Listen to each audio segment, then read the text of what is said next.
Morning, my dear students. Welcome back to SS class. In the previous section, we studied about the introduction of French Revolution. Today, we are going to discuss about French society during late 18th century. Let's move to the topic.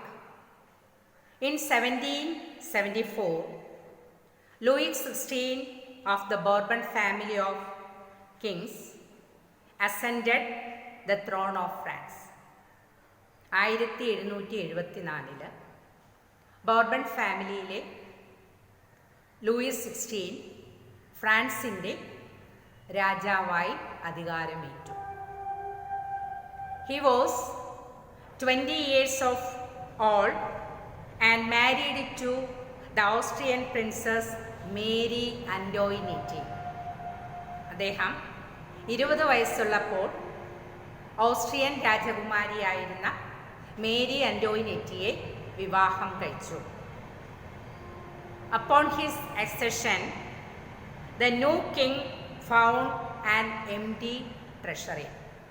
അദ്ദേഹം അധികാരമേക്കുന്ന സമയത്ത് ഫ്രാൻസിൻ്റെ treasury എന്ന് പറയുന്നത് ശൂന്യമായിരുന്നു. Treasury means a place where currency or precious items are kept.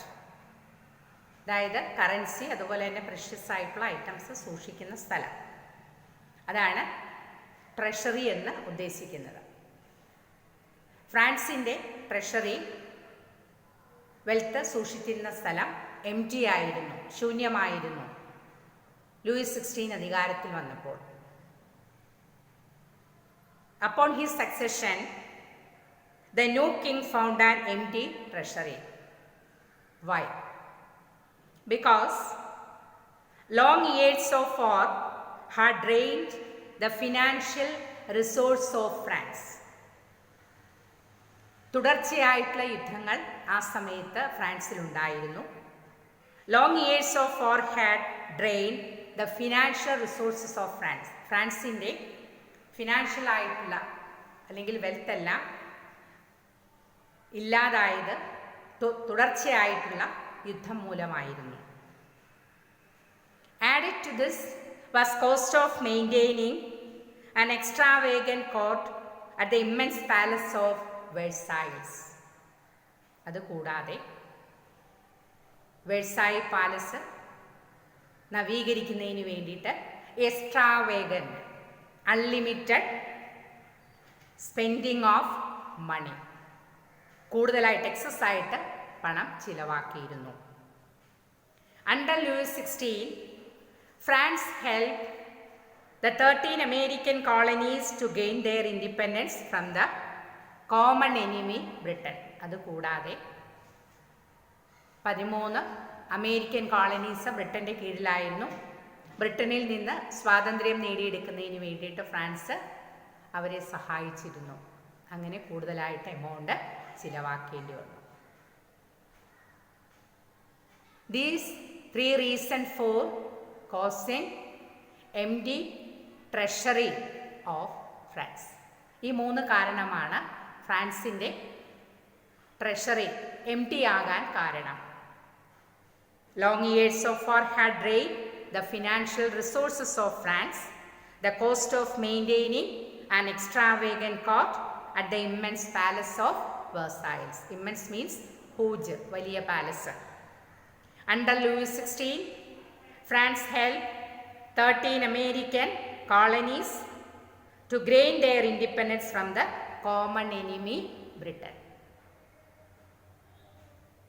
The war added more than $1 billion livres to a debt that had already been to more than 2 billion livres.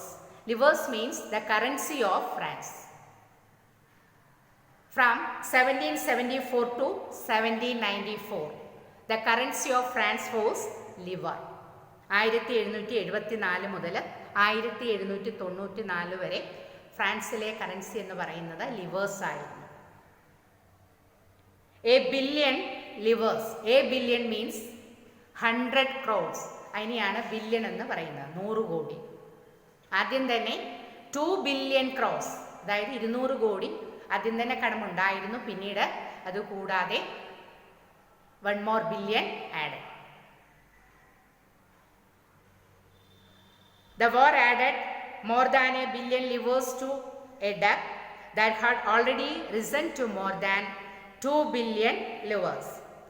Lenders who gave the state credit now began to charge 10% interest on loans. ലെൻഡേഴ്സിൽ നിന്ന് കടമെടുത്തിരുന്നു. അവർക്ക് കടം തിരിച്ചു കൊടുക്കാതെ വന്നപ്പോൾ 10% interest ആയിട്ട് അവർ ലോണിന് charge ചെയ്തിരുന്നു. So the French government was obliged to spend an increasing percentage of its budget on interest payments alone. എന്നാൽ ബജറ്റിൽ നിശ്ചയിച്ചിരുന്ന തുക മുഴുവനും ഇൻട്രസ്റ്റ് അടയ്ക്കാൻ മാത്രമേ അവർക്ക് ഉണ്ടായിരുന്നുള്ളൂ. Budget means the amount estimates for a specific period of time. ഒരു പ്രത്യേക പീരീഡിലേക്ക് എമൗണ്ട് കാൽക്കുലേറ്റ് ചെയ്യുന്നതിനെയാണ് ബജറ്റ് എന്ന് പറയുന്നത്. അങ്ങനെയുള്ള ബജറ്റ് ആ എമൗണ്ട് മുഴുവനും ലോണിന് ഇൻട്രസ്റ്റ് അടയ്ക്കാൻ മാത്രമേ തികഞ്ഞിരുന്നുള്ളൂ. To meet its regular expenses, such a cost of maintaining army, the court running government offices or universities, the state was forced to increase taxes. എന്നാൽ ഫ്രാൻസിൻ്റെ ഡെയിലി എക്സ്പെൻസസ് മീറ്റ് ചെയ്യുക, government offices നടത്തിക്കൊണ്ടുപോവുക, universities, army, court, ഇവയുടെയൊക്കെ ചെലവിനായിട്ട് ഫ്രാൻസിൻ്റെ കയ്യിൽ പണം ഉണ്ടായിരുന്നില്ല. So that they had to increase taxes. അതുകൊണ്ട് അവർ എന്ത് ചെയ്തു? ടാക്സ് ഇൻക്രീസ് ചെയ്തു. Yet even this measures would not have sufficient. എന്നാൽ ടാക്സ് ഇൻക്രീസ് ചെയ്തിട്ടും എമൗണ്ട് അവർക്ക് സഫിഷ്യൻ്റ് ആയിരുന്നില്ല, തികഞ്ഞിരുന്നില്ല.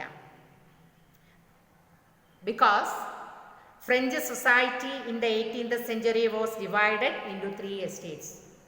അതിൻ്റെ കാരണം during that time French society was divided into 3 estates. ആ സമയത്താണ് ഫ്രഞ്ച് സൊസൈറ്റിയെ 3 എസ്റ്റേറ്റ് ആയിട്ട് തരംതിരിച്ചിരുന്നത്. And only members of third estate paid taxes. മൂന്നാമത്തെ എസ്റ്റേറ്റ്സിലെ മെമ്പേഴ്സ് മാത്രമേ ടാക്സ് നൽകിയിരുന്നുള്ളൂ. The society of estate was a part of feudal system that dated back to Middle Ages. എന്നാൽ എസ്റ്റേറ്റ് സൊസൈറ്റി എന്ന് പറയുന്നത് മിഡിൽ ഏജസിലുള്ള ഫ്യൂഡൽ സിസ്റ്റത്തിൻ്റെ ഭാഗമായിരുന്നു. What is feudal system? It is a type of social and political system in which landowners provide land to tenants in exchange for their loyalty and service. അതായത് സാമൂഹ്യമായും രാഷ്ട്രീയമായിട്ടുള്ള സിസ്റ്റമായിരുന്നു. ഇതിൽ land owners provide land owners ഭൂമിയുള്ളവർ ടെനൻസിന് ഭൂമി കൊടുക്കുമായിരുന്നു. ലാൻഡ്ലെസ് ആയിട്ടുള്ളവർക്ക് ഭൂമി കൊടുക്കുമായിരുന്നു.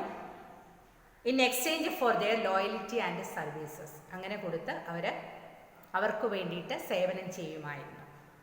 ആ ഒരു ഫ്യൂഡൽ സിസ്റ്റം അവിടെ ഉണ്ടായിരുന്നു. Feudal system is also known as feudalism.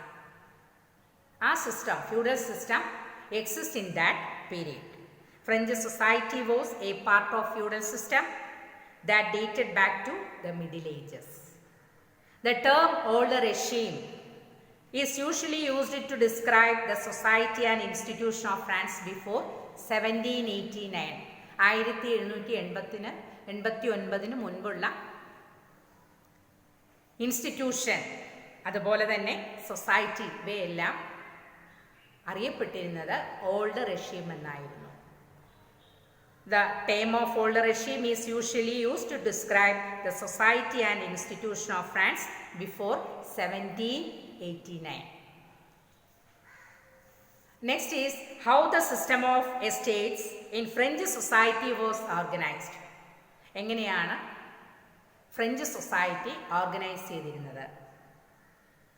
Peasants made up about 90% of the population. Total ജനസംഖ്യയുടെ 90% പെസൻസ് ആയിരുന്നു. However, only a small member of them owned the land they cultivated. അതിൽ ചെറിയ മെമ്പേഴ്സിന് മാത്രമേ ലാൻഡ് സ്വന്തമായിട്ടുണ്ടാകുകയും കൾട്ടിവേറ്റ് ചെയ്യുകയും ചെയ്തിരുന്നു, കൃഷി ചെയ്യുകയും ചെയ്തിരുന്നുള്ളൂ. About 60% of land was owned by nobles.